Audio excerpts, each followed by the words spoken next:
तो ठीक है, वो सगुण बनने के लिए तैयार हो गया और अवतार लिया, सगुण के रूप में पधारे। अब आप जब सगुण के रूप में उनको देखते हैं, नेत्रों से देखते हैं, आप मंदिरों में जाते हैं,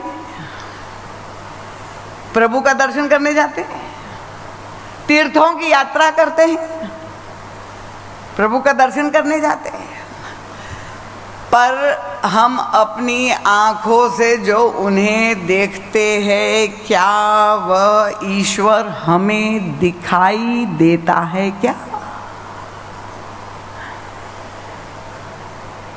अब ये प्रश्न हम और आप सबको अपने अंतर हृदय में अपने आप से पूछना है।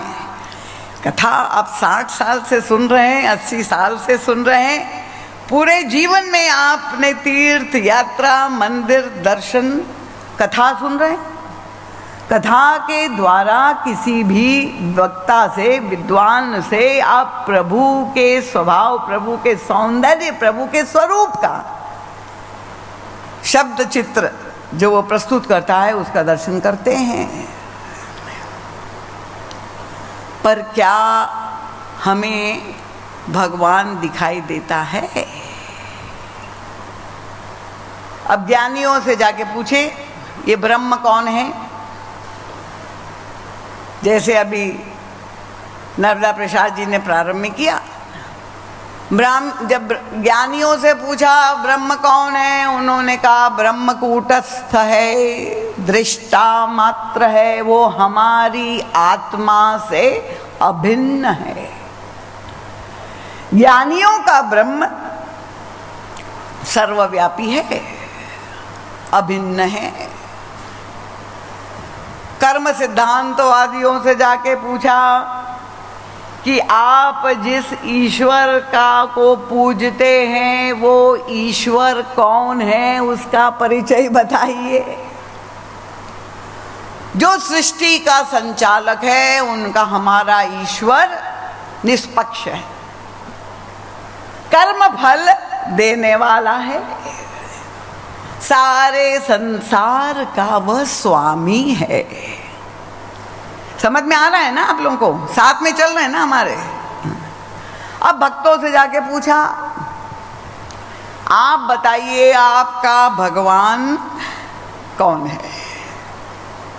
भक्तों ने कहा ये सार्वजनिक भगवान जो सबका स्वामी है, ऐसा भगवान हमें नहीं चाहिए। आपको कौन सा भगवान प्रिय लगता है? भक्तों ने कहा हमको तो अपना निज का भगवान चाहिए। और भक्ति साधना क्या है? भक्त चाहते हैं कि भगवान हमारा निज का हो, हम भगवान को अपना निज बना दे और भगवान भी हमको अपना निज माने। एक भक्त ने बहुत सुंदर भावना की अभिव्यक्ति की, आवो प्यारे मोहना नैनन में बस जाओ। प्रभु का आह्वान करके स्वागत किया, प्रभु पधारिए कहाँ मेरे नेत्रों में। और फिर क्या करें? उनका नाम है देखूं और रखो और ना तो ही देखन दूं। मैं केवल आपको देखूं और आप मेरे सिवा और किसी को न देखे, ये मेरे निज के भगवान है। और मानस में जितने भी भक्त हैं, बड़े से बड़े भक्त,